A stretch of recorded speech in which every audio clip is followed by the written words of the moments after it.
Lee, a monster, winds over 100 miles per hour right now. Very likely a Category 3 with our next advisory that'll come back out. Now, with Hurricane Lee becoming a major hurricane, there's a range of possible outcomes that this could go into next week. Meteorologist Griffin Hardy joins me live and local right now. Griffin, we've been mapping out the different scenarios.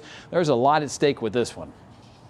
Yeah, there sure is, Chris. And the good news is for folks in the Caribbean that this will be a miss. It'll be just to the north of places like Puerto Rico, the Virgin Islands, and Hispaniola. But then once it makes it to that Bermuda Triangle region next Tuesday, there's a lot of different things that could happen. And so the forecast track is still kind of up in the air once we head into next week. So let's talk about each one of these different scenarios and how likely each one of them is. So starting off with why this is, what the main driver of these different outcomes is. It's all because of the Bermuda High. How strong that Bermuda High is going to play a huge role on Lee's track heading into next week. So the first scenario is this. We have a strong Bermuda High, stronger than expected. That means that the northward turn that we're expecting Lee to make happens really late, and places like the Carolina coast, North Carolina coast that is, could see some impacts from us as it continues that track up towards New England. This is the least likely scenario, I think. I've given it around a 10% chance that North Carolina is more closer to the actual center of the storm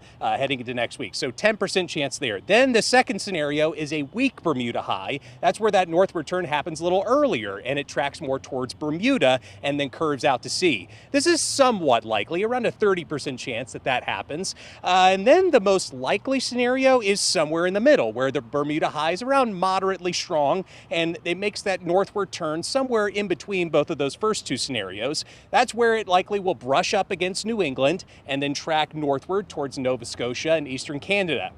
This seems like the most likely outcome for Lee heading into next week, putting that chance at around 60%. So a lot can change from now until then, as always with forecasting, especially hurricane forecasting. So we'll be keeping our eyes on it, and Chris will have more on the official forecast track, which again, Lee is going to be a really powerful storm regardless, probably making it up to Category 5 strength over the weekend. For now, reporting live for WYFF News 4, meteorologist Griffin Hardy. I'll send it.